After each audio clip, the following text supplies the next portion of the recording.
Jaya Radha Madhava Punya Bihari.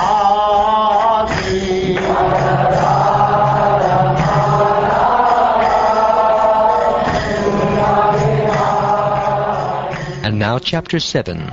What Prahlada learned in the womb.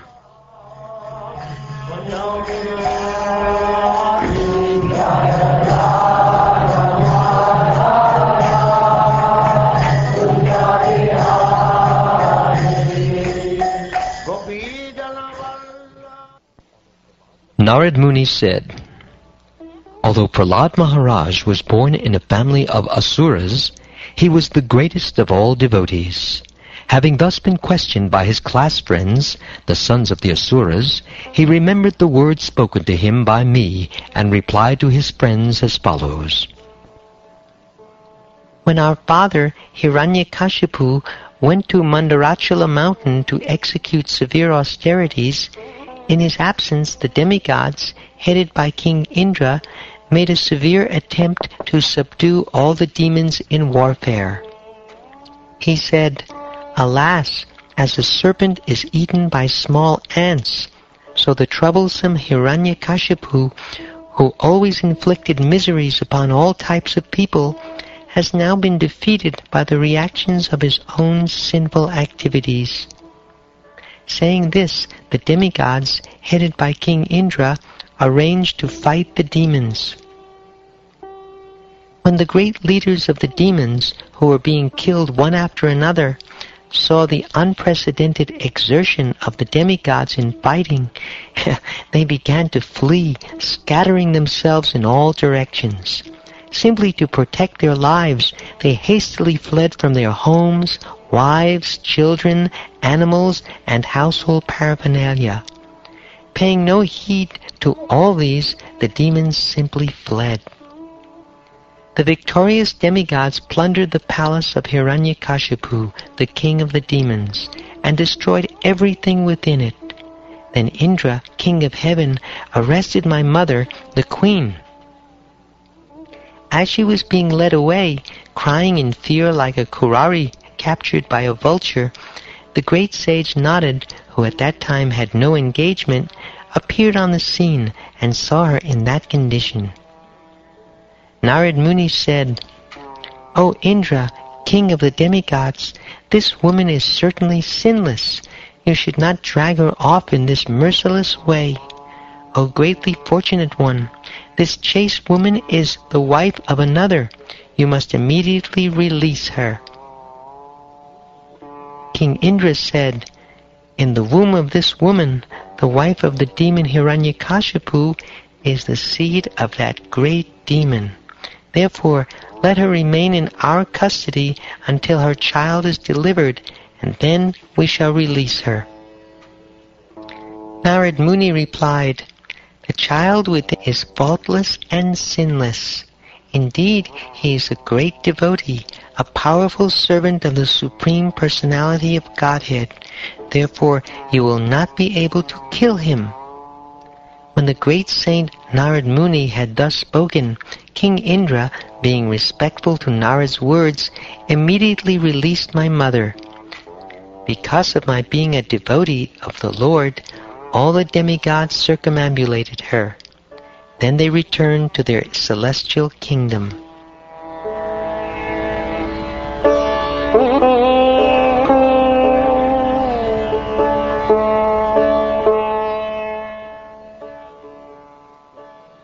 The great saint Narad Muni brought my mother to his ashram and assured her of all protection, saying, my dear child, please remain at my ashram until the arrival of your husband. After accepting the instructions of Devarshi Narad, my mother stayed in his care without fear from any direction, as long as my father, the king of the Daityas, had not become free from his severe austerities. My mother, being pregnant, desired the safety of her embryo, and desired to give birth after her husband's arrival. Thus she stayed at Narad Muni's ashram, where she rendered service unto Narad Muni with great devotion.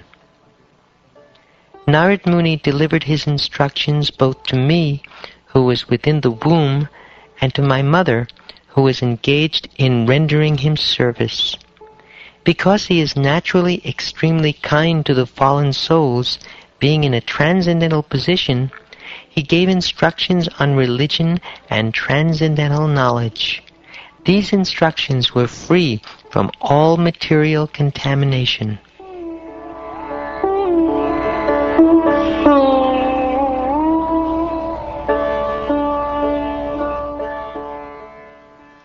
Because of the long duration of time that has passed, and because of her being a woman and therefore less intelligent, my mother has forgotten all those instructions. But the great sage Narad blessed me, and therefore I could not forget them. My dear friends, if you can place your faith in my words, simply by that faith you can also understand transcendental knowledge, just like me, although you are small children. Similarly, a woman can also understand transcendental knowledge and know what is spirit and what is matter. Just as the fruits and flowers of a tree in due course of time undergo 6 changes, birth, existence, growth, transformation, dwindling, and then death, the material body, which is obtained by the spirit soul under different circumstances, undergoes similar changes. However, there are no such changes for the spirit soul. Atma refers to the Supreme Lord or the living entities. Both of them are spiritual, free from birth and death, free from deterioration, and free from material contamination. They are individual, and they are knowers of the external body, and they are the foundation or shelter of everything. They are free from material change. They are self-illuminated. They are the cause of all causes, and they are all-pervading. They have nothing to do with the material body, and therefore they are always uncovered.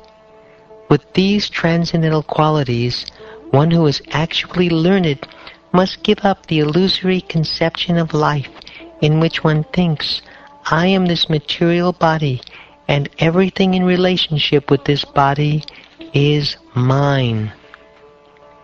An expert geologist can understand where there is gold, and by various processes can extract it from the gold ore. Similarly, a spiritually advanced person can understand how the spiritual particle exists within the body, and thus by cultivating spiritual knowledge, he can attain perfection in spiritual life.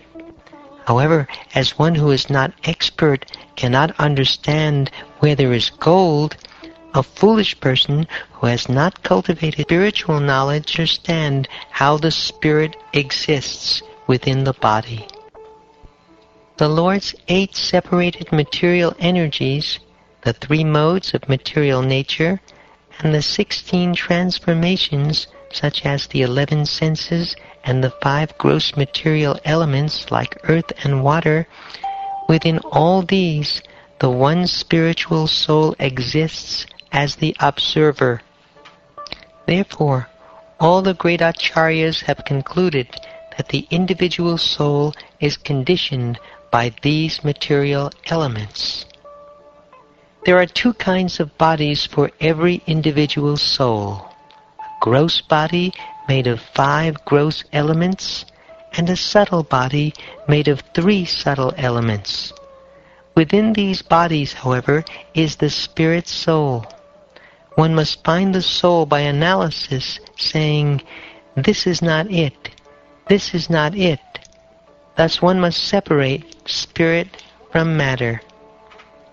Sober and expert persons should search for the spirit soul with minds purified through analytical study in terms of the soul's connection with and distinction from all things that undergo creation, maintenance, and destruction.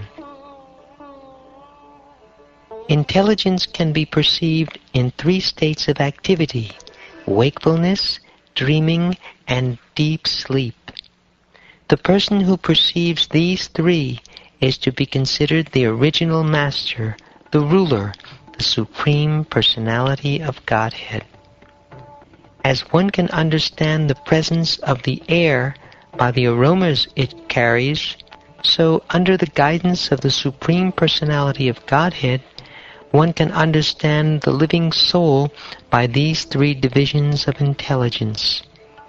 These three divisions, however, are not the soul.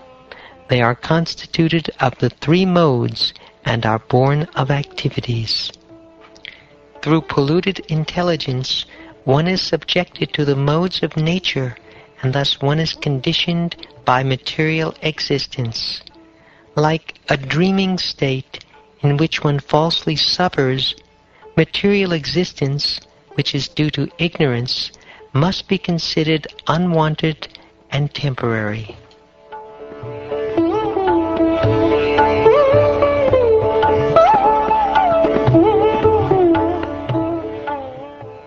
Therefore, my dear friends, O sons of the demons, your duty is to take to Krishna consciousness, which can burn the seed of fruitive activities artificially created by the modes of material nature, and stop the flow of the intelligence in wakefulness, dreaming, and deep sleep.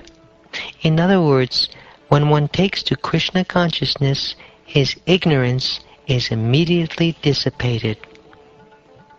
Of the different processes recommended for disentanglement from material life, the one personally explained and accepted by the Supreme Personality of Godhead should be considered all perfect.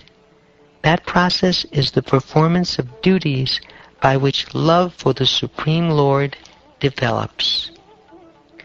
One must accept the bona fide spiritual master and render service unto him with great devotion and faith. Whatever one has in one's possession should be offered to the spiritual master, and in the association of saintly persons and devotees, one should worship the Lord, hear the glories of the Lord with faith, glorify the transcendental qualities and activities of the Lord, always meditate on the Lord's lotus feet, and worship the deity of the Lord strictly according to the injunctions of the Shastra and Guru. One should always remember the Supreme Personality of Godhead in his localized representation as the Paramatma who is situated in the core of every living entity's heart. Thus, one should offer respect to every living entity according to that living entity's position or manifestation. By these activities, as just mentioned, one is able to cut down the influence of the enemies, namely lust, anger, greed, illusion, madness, and jealousy. And when thus situated, one can render service to the Lord. In this way, one surely attains the platform of loving service to the Supreme Personality of Godhead. One who is situated in devotional service is certainly the controller of his senses, and thus he is a liberated person. When such a liberated person, the pure devotee, hears of the transcendental qualities and activities of the Lord's incarnations for the performance of various pastimes, his hair stands on end on his body, tears fall from his eyes, and in his spiritual realization, his voice falters. Sometimes he very openly dances, sometimes he sings loudly, and sometimes he even cries. Thus he expresses his transcendental jubilation. When a devotee becomes like a person haunted by a ghost, he laughs and very loudly chants about the qualities of the Lord. Sometimes he sits to perform meditation, and he offers respects to every living entity, considering him a devotee of the Lord. Constantly breathing very heavily, he becomes careless of social etiquette and loudly chants like a madman, Hare Krishna, O my Lord, O Master of the universe. The devotee is then freed from all material contamination, because he constantly thinks of the Lord's pastimes, and because his mind and body have been converted to spiritual qualities. Because of his intense devotional service, his ignorance, material consciousness, and all kinds of material desires are completely burnt to ashes. This is the stage at which one can achieve the shelter of the Lord's lotus feet.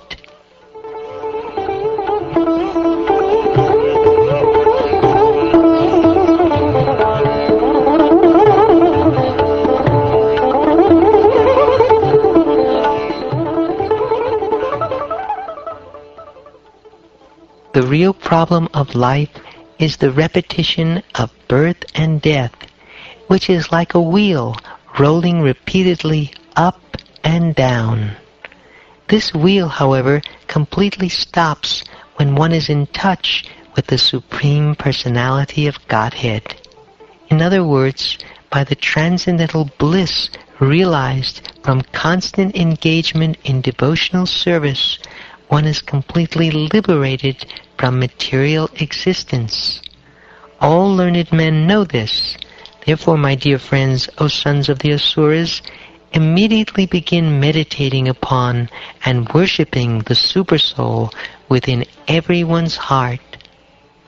O my friends, sons of the Asuras, the Supreme Personality of Godhead in his Supersoul feature always exists within the cores of the hearts of all living entities. Indeed, he is the well-wisher and friend of all living entities, and there is no difficulty in worshipping the Lord. Why then should people not engage in his devotional service? Why are they so addicted to unnecessarily producing artificial paraphernalia for sense gratification? One's riches, beautiful wife, and female friends, one's sons and daughters, one's residence, one's domestic animals like cows, elephants, and horses, one's treasury, economic development, and sense gratification. Indeed, even the lifetime in which one can enjoy all these material opulences are certainly temporary and flickering.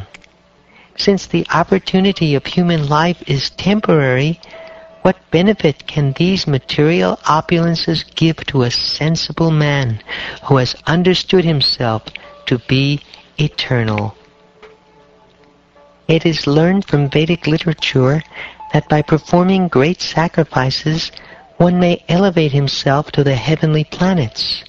However, although life on the heavenly planets is hundreds and thousands of times more comfortable than life on earth, the heavenly planets are not pure or free from the taint of material existence. The heavenly planets are also temporary, and therefore they are not the goal of life. The Supreme Personality of Godhead, however, has never been seen or heard to possess inebriety. Consequently, for your own benefit and self-realization, you must worship the Lord with great devotion as described in the revealed scriptures.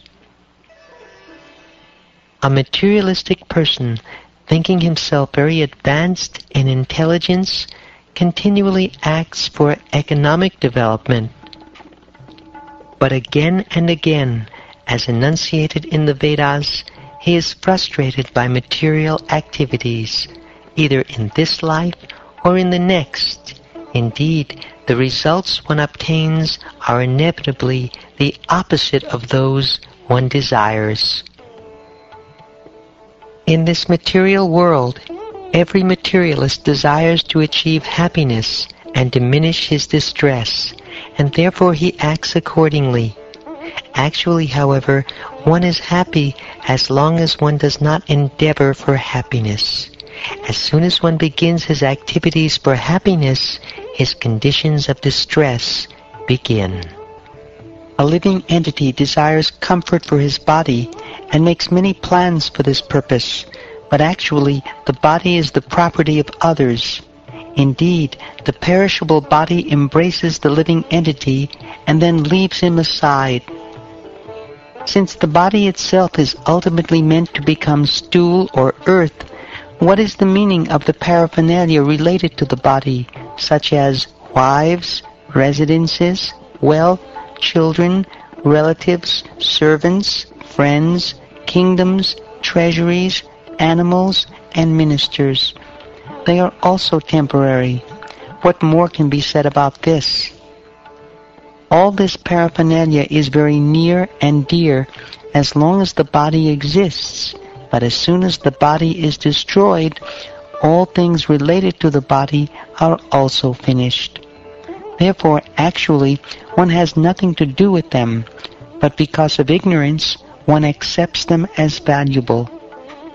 Compared to the ocean of eternal happiness, they are most insignificant. What is the use of such insignificant relationships for the eternal living being?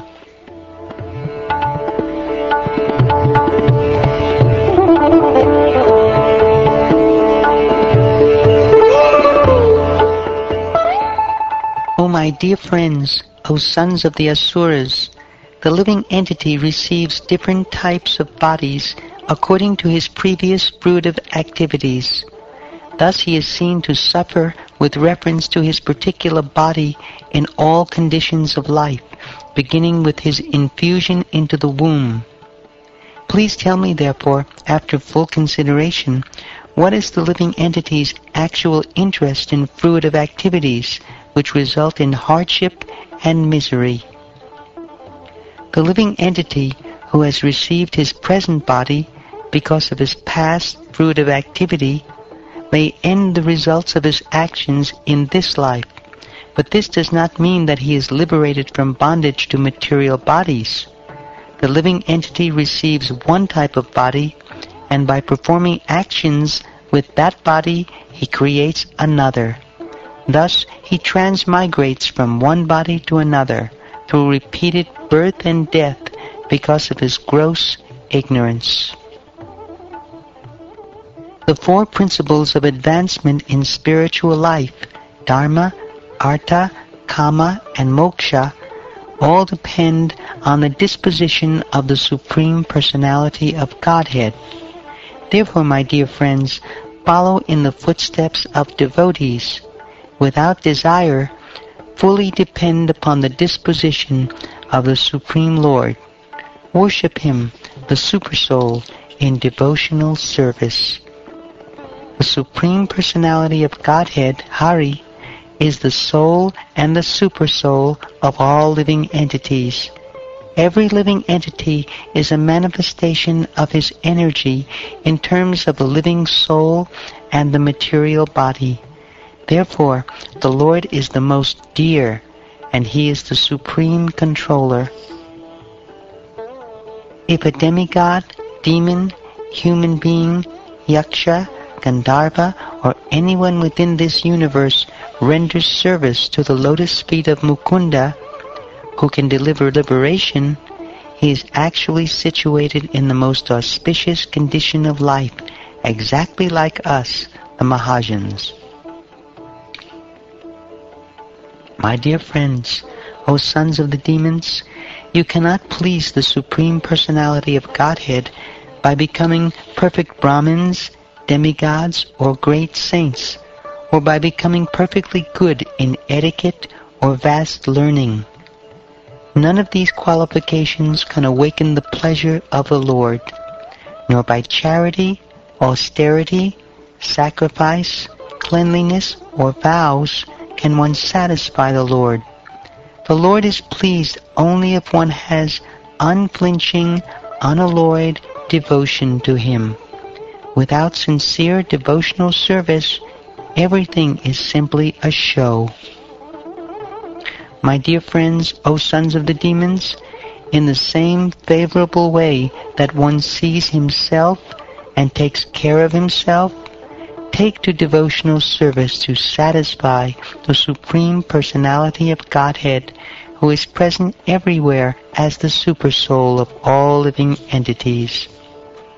O my friends, O sons of demons, everyone, including you, the unintelligent women, Shudras, and cowherd men, the birds, the lower animals, and the sinful living entities, can revive his original, eternal, spiritual life and exist forever simply by accepting the principles of Bhakti Yoga. In this material world, to render service to the lotus feet of Govinda, the cause of all causes, and to see him everywhere is the only goal of life. This much alone is the ultimate goal of human life, as explained by all the revealed scriptures.